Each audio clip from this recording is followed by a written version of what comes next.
Okay, y'all. So it is 11 o'clock at night and I cannot sleep. So in my last video, I was distraught because I had gotten my period. And so on Monday, which was 3 days ago, this is Wednesday. So on Monday, I wiped, as I said when I was having the conversation with Steven in the bathroom, I went to wipe myself and I noticed there was blood on the tissue. So I immediately, kind of shut down. And this went on again on Tuesday. I noticed that I was not having any blood in my underwear, but yet again, whenever I would wipe, I would see bleeding. And so the appointment was scheduled for Wednesday. What is Wednesday's date? Which is today, July 17th. I was scheduled to go in and have my follicle scan done again so that they can see where I was. But I was on the fence about whether or not I was supposed to go, seeing that I had gotten my period. And so Tuesday night, Wednesday morning, I kind of struggled as to what I was going to do. I woke up on Wednesday morning and I was like, hey Steve, do you think that I should even go to this appointment? This is about, I don't know, 5 o'clock in the morning. And I'm like, should I even go to this appointment? Because I've had this bleeding for the past 3 days. And I'm pretty sure they're not going to do the procedure if I'm bleeding, if I'm having my period. And so he basically said he didn't know what I should do. And I was really torn as to what I should do. So I laid in bed for a little bit longer, just kind of contemplating, talking to myself, going back and forth in my head. And I thought, well, maybe I'll go and see what they have to say. And I will just leave the trigger shot at home because I just know that they're not going, we're not going to do anything.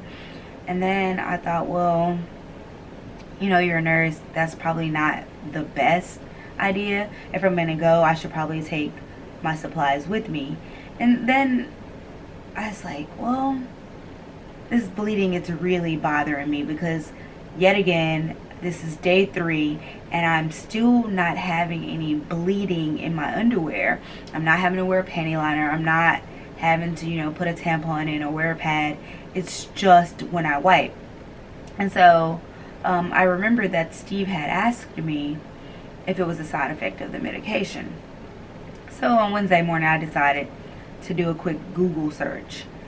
And I checked a few credible sources, and they all said that it was kind of a rare side effect. However, it was a side effect that vaginal bleeding could occur. Like, I didn't have to type in, is vaginal bleeding a side effect of letrozole? I Googled, what are the side effects of letrozole? And it showed up on numerous websites. So at that point, it kind of gave me some relief. I was like, well, maybe this is just a side effect and I'm not getting my period. And so I'm going to go to this procedure. I'm going to tell them what's going on and see what happens from there.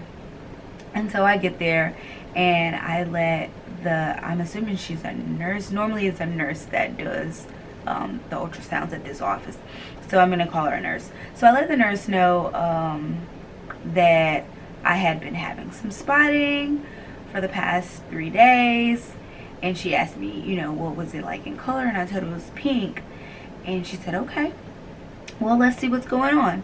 And so she proceeded to do the ultrasound. And she told me I had not ovulated.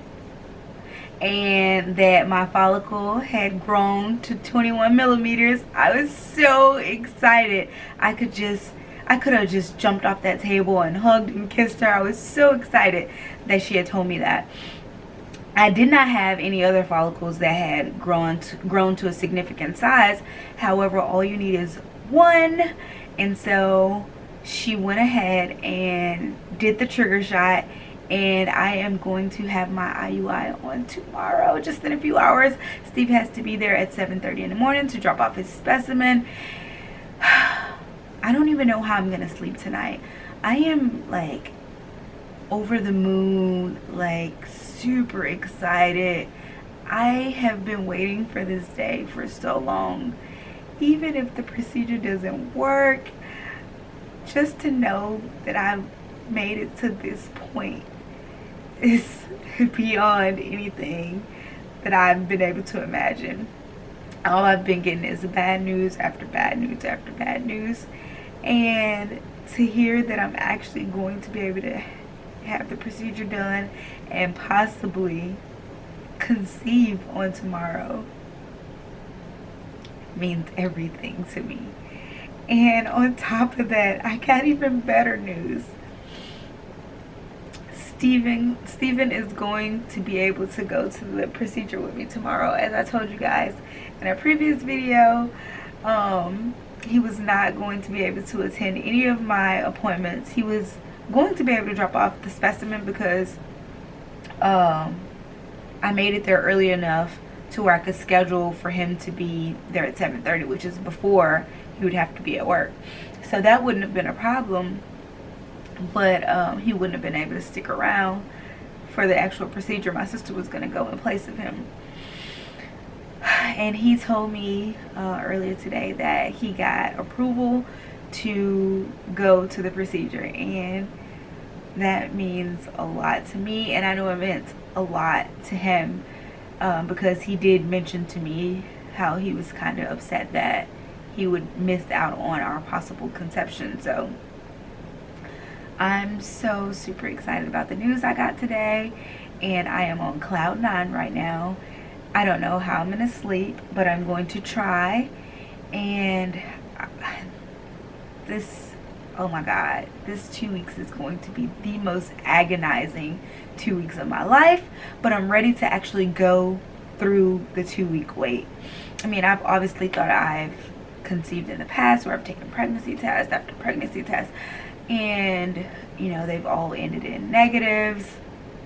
So I'm just ready to see, you know, get through tomorrow and see if we will have a bundle of joy at the end of this process.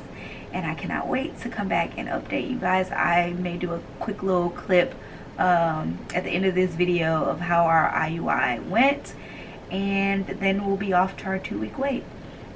As always, thank you guys for tuning in. Thank you for all of your prayers and support.